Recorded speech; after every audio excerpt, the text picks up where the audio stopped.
오늘 하나님의 말씀은 창세기 29장 17절입니다. 레아는 알력이 부족하고 라헬은 곱고 아리따우니.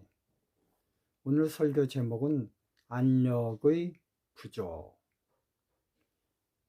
여기서 안력이 부족하다고 하는 안력은 히브리어로 아인인데요. 이 뜻은 눈, 샘물 이런 뜻입니다. 그런데 아인은 눈 그 자체 이상의 것을 암시를 합니다. 때때로 이 단어는 전체를 보는 과정과 나아가 이해하고 순종하는 전체 과정을 나타내고 있습니다. 그런데 성경을 더 자세히 살펴보면 이런 기능에 대한 비유는 눈보다 귀를 더 비유적으로 사용하고 있습니다.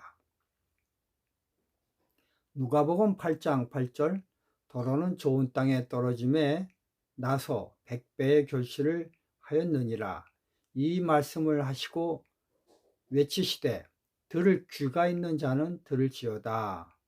계시록 2장 7절 귀 있는 자는 성령이 교회들에게 하시는 말씀을 들을지어다. 허나 귀는 내면적 자기 성찰에 대해 비유를 할 때 사용한 반면 눈은 미래지향적이거나 아니면 외부적 분위기나 형세를 파악하는 능력에 비유를 하고 있습니다. 즉, 눈은 외부적 형세에 대한 나의 지식, 성격, 태도, 성향, 견해 및 반응을 표현하는 데 사용하고 있습니다. 그래서 눈은 외부적 상황에 대한 나의 대처 방식인 관대함, 인색함, 계획, 교만, 겸손, 조롱, 동정, 탐욕 이런 것을 반영하는데 눈을 비유하고 있습니다. 오늘의 성경절은 야곱이 아내감을 고르면서 라반의 두 딸 레아와 라헬을 평가하면서 나온 말입니다. 그런데 레아에 대해선 이처럼 전체를 보는 과정과 나아가 이해하고 순종하는 과정에 대한 내면적 측량의 기준인 안목을 제시하면서 라헬에 대해선 곱고 아리따웁다는 외향적 미를 아내의 판단 기준으로 제시하고 있습니다. 사실 곱고 아리따움은 맨 처음 연애할 때 판단을 결정하는데 대단히 많은 퍼센테이지를 차지하지만 막상 결혼을 해서 살면은 그것이 결혼 생활의 만족도를 주는 것에는 극히 퍼센테이지가 적습니다.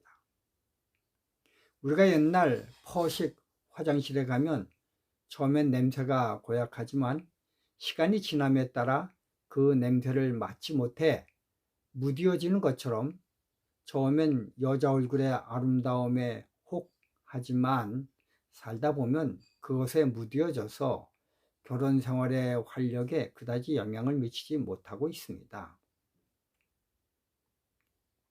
처음 야곱은 아름다운 얼굴을 가진 라헬을 너무 사랑해 7년을 수일같이 여겼습니다.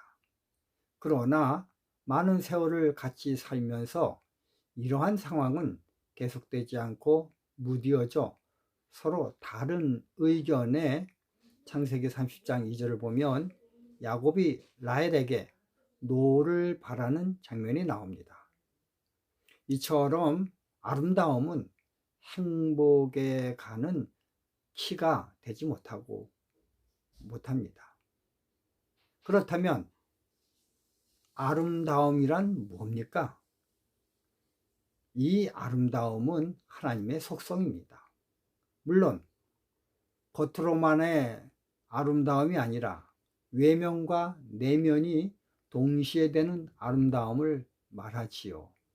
겉으로만 아름답고 그 아름다움에 뒤따르지 못하는 내면의 아름다움이 없다면 그것은 사탄입니다. 에스겔 28장 12절과 17절 온전히 아름다웠도다. 내가 아름다움으로 마음이 교만하였으며. 하나님은 겉과 속이 함께하는 아름다움을 창조하셨습니다. 그러나 사단의 아름다움은 겉의 아름다움을 뒤따라가는 마음의 아름다움이 없는 것으로 변질시켜 버렸습니다. 이게 죄입니다. 그래서 이 죄악 세상에서는 아름다운 장미꽃에 꼭 가시가 있습니다. 일반적으로 사람들은 아름답다고 하면 그에 상응하는 대우가 당연히 뒤따라야 한다고 생각을 합니다. 반면에 아름답지도 않으면서 그에 상응하는 대우도, 다시 말하겠습니다. 반면에 아름답지가 않으면 그에 상응하는 대우도 덜 중요하다고 생각을 합니다. 그런데 얼굴은 미운데 그에 반해 매우 고급진 대우가 뒤따라가면 사람들은 그것에 대해 극히 불합리하다고 생각을 합니다. 이렇게 아름다움은 대접을 받는 것이 당연하다고 생각하는 원리를 만들어 놓으신 분은 하나님이십니다. 왜냐하면 하나님은 가장 아름다우신 분이시기 때문입니다. 그렇기 때문에 우리의 최고의 경배를 받으실 분은 하나님이신 것이 당연한 것입니다. 만약 라헬이 아름다움과 그것에 비례하여 야곱의 사랑도 듬뿍 받고 레아와 마찬가지로 아들도 여럿 낳았다면 라헬의 얼굴의 아름다움은 그것을 무기로 삼아 아내들 간의 시기 및 투기판에 휩쓸려졌을 것입니다.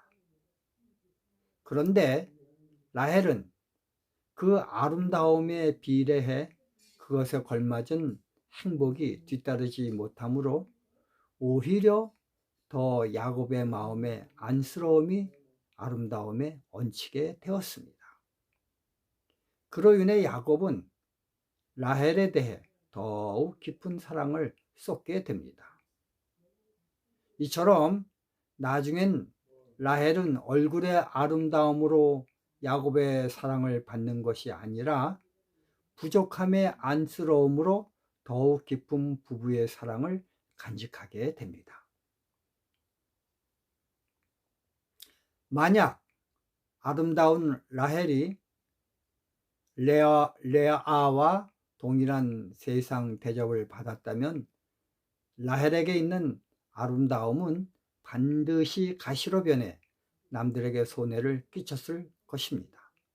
그러나 아름다운 라헬은 남들보다 못함으로 그로 인해 대신 하늘의 축복을 받음으로 오히려 역설적으로 그녀에게 고양이 발톱처럼 공격형이 될 아름다움이 반대로 측은하고 안타까움의 조건이 돼 사랑을 듬뿍 받는 계기가 되었습니다. 이러한 라헬의 처지는 미래에 있을 요셉에게 해당되는 비유입니다. 창세기 39장 6절 9절 요셉은 용모가 준수하고 아담하였더라. 그 후에 그 주인의 처가 요셉에게 눈짓하다가 동침하기를 청하니 요셉이 거절하며. 라헬의 아들 요셉은 용모가 준수한 정말 아름다움을 충분히 소유한 청년이었습니다. 오죽했으면 천한 종인 요셉을 그 높고 높은 여주인의 위치에서 강탈하려고까지 할 정도로 아름다웠겠습니까?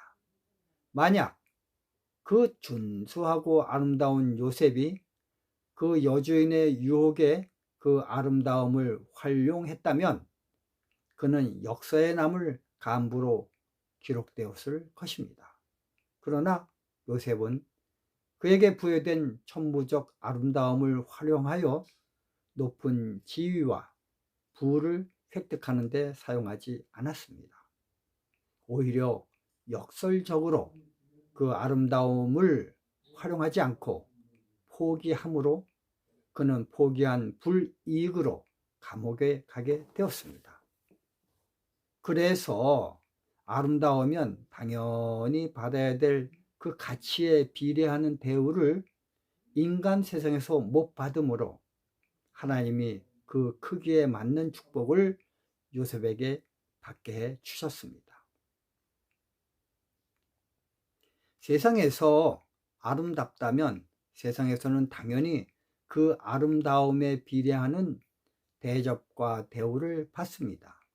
그러나 그 아름다움을 가지고서도 세상에서 주는 대접과 대우를 포기하고 하나님을 향해 낮아진다면 그때는 마치 야곱이 라헬을 사랑한 것처럼 하나님이 그 아름다움을 소유한 사람에게 하늘의 축복을 대신 채워주실 것입니다. 이것에 대한 매우 적절한 예가 왕후 에스더입니다. 그녀는 매우 아름다웠지만 그 아름다움에 비례하여 받아야 될 세상 고귀한 대접을 포기하고 죽으면 죽으리라는 결심, 즉 자기 아름다움을 내려놓고 하나님을 위해 목숨까지 버릴 정도의 결심을 하게 됩니다. 그러자 그녀에게 하나님은 세상의 복뿐만 아니라 하늘의 복까지 합쳐서 내려주셨습니다. 이처럼 아름다움은 하나님의 속성입니다. 그런데 사단은 하나님의 아름다움이라는 겉과 속의 통합적 아름다움을 변질시켜 이 세상에서의 아름다움에 가시를 동반시켰습니다. 그러므로 이 세상에서의 아름다운 여자는 정말 조심해야 합니다. 왜냐하면 그 아름다움엔 사단의 속성인 가시가 숨겨져 있기 때문입니다. 창세기 6장 1절 2절 사람이 땅 위에 번성하기 시작할 때에 그들에게서 딸들이 나니 하나님의 아들들이 사람의 딸들의 아름다움을 보고 자기들의 좋아하는 모든 자로 아내를 삼는지라. 아름다움은 하나님의 속성임에도 불구하고 겉과 속이 함께 거듭난 아름다움이 아니라 겉만의 아름다움으로 언밸런스가 되므로 하나님의 아들과 세상의 딸들의 아름다움의 결합은 하나님의 근심거리가 되었습니다. 하나님의 아들들이 사람의 딸들을 취하여 자식을 낳았으니 그들이 용사라 고대의 유명한 사람이었더라. 창세기 6장 4절에 나온 말이죠. 여기서 유명한 사람인 용사가 되었다는 의미는 이것을 이해하려면 창세기 10장 8절 9절을 봐야 됩니다. 구스가 또 니므롯을 낳았으니 그는 세상의 처음 영걸이라 그가 여호와 앞에서 특이한 사냥꾼이 되었으므로 속담에 이르기를 아문은 여호와 앞에 니므롯과 같은 특이한 사냥꾼이로다 하더라. 사냥꾼은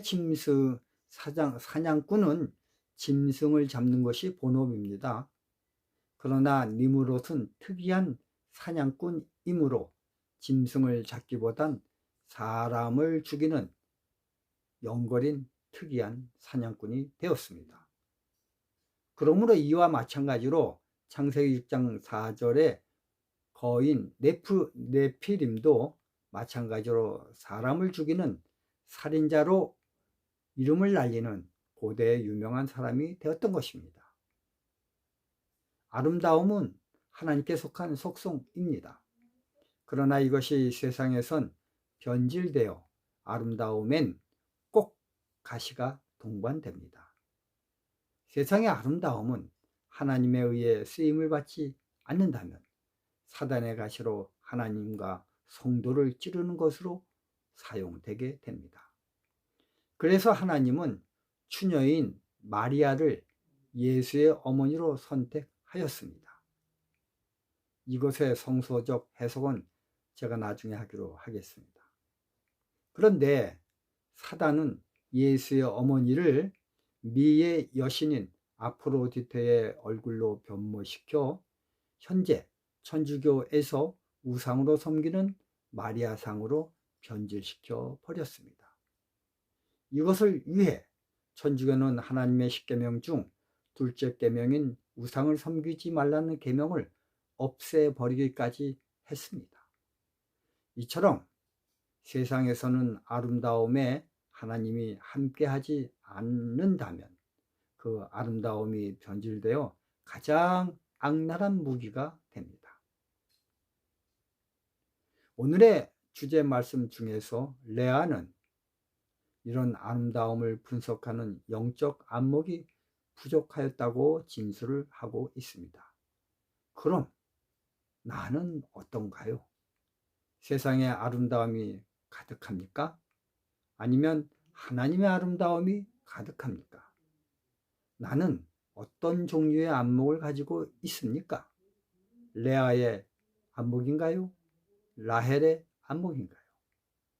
10명의 형들의 안목인가요? 아니면 준수한 용모의 아름다움을 가진 요셉의 영적 안목인가요?